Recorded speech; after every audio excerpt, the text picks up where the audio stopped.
Entry pathogen की हमने point लिया है। कहाँ पे इन्फेक्शन हुआ? नेक वाले रीजन में। तो नेक में इन्फेक्शन होते ही हमारे पास जिस पोर्शन में उसने इन्फेक्शन किया वहाँ पे पैथोजन की एंट्री हुई। पैथोजन क्या है हमारे पास? ये हमने लिया है बैक्टीरिया। ये डॉट हमने जो दिखाया क्या है? बैक्टीरिया। बैक्टीरिया की एंट्री होते ही क्या हुआ है? ब्लड वेसल्स में से दो तरह के मेजर सेल्स हमारे पास हैं। कौन कौन से? Macrophages and neutrophils. इनकी एंट्री होती है और ये किसे ईट करना स्टार्ट करेंगे? पैथोजन को। किस स्पेस में? इंटरसेलुलर स्पेस में। जब ये इस जगह पे आते हैं बैक्टीरिया को ईट करना स्टार्ट करते हैं, तो बैक्टीरिया को ईट किया गया, ईट करने पे किसकी स्ट्रक्चर फॉर्मेशन होगी? फैगोसोम। फैगोसोम के अंदर बैक्टीरिया प्रेजेंट है, उसमें लाइसोसोम की एंट्री होती है। लाइसोसोम की वजह से एंजाइम्स बैक्टीरिया को डाइजेस्ट करेंगी। डाइजेस्ट करने के बाद उसमें से एंटीजन को सेपरेट किया जाएगा। एंटीजन को फ्री फॉर्म में रिलीज कर दिया गया लिम्फेटिक वेसल्स के अंदर। देन उसमें रिलीज करने के बाद न्यूट्रोफिल्स का काम यहाँ पे कंप्लीट होता है। वहीं पे मैक्रोफेज क्या करते हैं? मैक्रोफेज बैक्टीरिया को इंगल्फ करने के बाद फैगोसोम में डाइजेस्ट करने के बाद जो एंटीजन प्रोड्यूस हुए उन एंटीजन को एमएससी मॉलिक्यूल से अटैच करते हैं। एमएससी मॉलिक्यूल क्या थे? तो मेजर हिस्टोकम्पैटिबल प्रोटीन कॉम्प्लेक्स थे जो क्या करते हैं? जो एंटीजन को खुद से अटैच करके सरफेस पे प्रेजेंट होते हैं। मैक्रोफेज सरफेस पे एंटीजन को एमएससी के साथ प्रेजेंट करता है। तो ऐसे नेचर की वजह से मैक्रोफेज का नाम क्या है? Antigen presenting cell. क्या करने के लिए? एंटीजन को प्रेजेंट करने के लिए। अभी एंटीजन को प्रेजेंट करेगा, ऐसा और कौन काम कर सकता है? मैक्रोफेजेस काम कर सकते हैं ऐसा, ठीक है। अब प्रेजेंट कहाँ करा जाएगा इसको? तो इसको लेके जैसे कि यहाँ से एंटीजन कहाँ गए? लिम्फ नोड में पहुंचे। वैसे ही हमारे पास अब मैक्रोफेज एंटीजन रिलीज नहीं करेगा, एंटीजन के साथ कहाँ मूव कर जाएगा? लिम्फ नोड में मूव करेगा। लिम्फ नोड में मूव करने के बाद जो मैक्रोफेज है वो टी सेल के सामने किसको प्रेजेंट कर रहा है? एंटीजन को प्रेजेंट कर रहा है 1 बाय 1।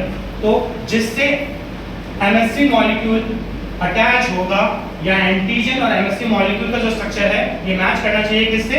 टी सेल से। तो मल्टीपल टी सेल्स को प्रेजेंट करने के बाद किसी एक टी सेल से क्या होता है? ये स्ट्रक्चर मैच करता है। जब ये मैच करेगा तो मैक्रोफेज टी सेल से जब मैच करेगा तो मैक्रोफेज पे क्या है? एमएससी मॉलिक्यूल और एंटीजन। टी सेल के पास क्या होगा? टीसीआर, टी सेल रिसेप्टर, इससे अटैच होता है। अटैचमेंट कंफर्म करने के लिए टी सेल के पास एक और रिसेप्टर है जिसे हम क्या बोल रहे हैं? CD4। CD4 क्या करता है? सेल डिफरेंशिएशन फैक्टर है या फिर क्लस्टर डिफरेंशिएशन की फॉर्म में प्रेजेंट होता है, जो ये कंफर्म कराता है कि जो हमारे पास एंटीजन आया है वो फुल्ली प्रोसेस्ड यानी कि एमएससी के साथ अटैच फॉर्म में है। जब ये इस फॉर्म में अटैच फॉर्म में होता है तब एक कंफर्मेशन टी सेल के पास आती है कि एंटीजन सही है। दूसरी कंफर्मेशन मैक्रोफेज केमिकल प्रोड्यूस करते हैं किसके लिए? टी सेल के लिए, for providing confirmation that it is a antigen. Then और ये केमिकल का नाम क्या होगा? IL-1। IL मतलब इंटरल्यूकाइन 1। देन ऐसी कंफर्मेशन मिलने के बाद टी सेल अपनी डिवीजन करने के लिए अनदर केमिकल प्रोड्यूस करते हैं जिसे हम बोल रहे हैं IL-2, जिसमें हमारे पास होता क्या है? माइटोसिस के जीन एक्टिवेट होते हैं और टी सेल डिफरेंशिएशन करना स्टार्ट करते हैं, डिवीजन करना स्टार्ट करते हैं। इस डिवीजन के प्रोसेस को बोलते हैं क्लोनल एक्सपेंशन। बहुत सारे जब टी सेल बन जाते हैं तो यहाँ पे टी सेल दो तरह के बनेंगे, एक बनेगा टी हेल्पर सेल, दूसरा बनेगा T memory cell. Memory cell ये याद रखेंगे कि किस तरह का एंटीजन आया है। देन और T helper cell continue production करेंगे अनदर केमिकल जिसे हम बोलेंगे IL-4। ये IL-4 क्या है? तो ये केमिकल जाएगा बी सेल के पास उसको एक्टिवेट करने के लिए कि किस तरह का एंटीजन आया। तो अब जो बी सेल हमारे पास लिम्फ नोड में प्रेजेंट है वो अटैच होते हैं किससे? एंटीजन से। एंटीजन कहाँ से आया? न्यूट्रोफिल ने जो एंटीजन रिलीज किया था फ्री फॉर्म में, वो फ्री फॉर्म वाला एंटीजन अटैच होता है किससे? बी सेल से।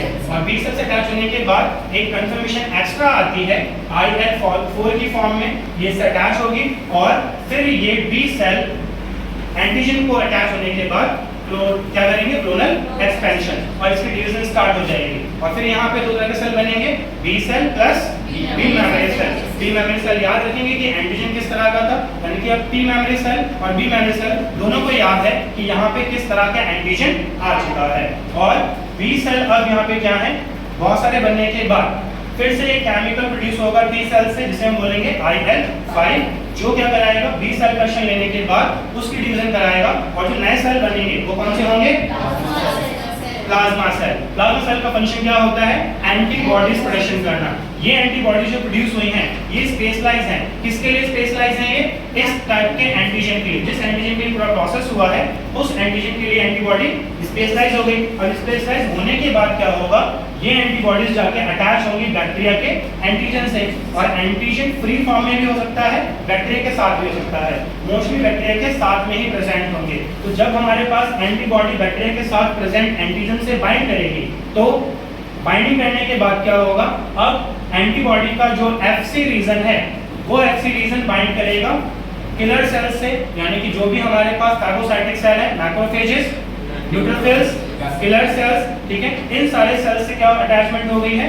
तो एंटीबॉडी का एफसी रीजन इन सारे सेल से अटैच करेगा और ये सारे सेल क्या करेंगे?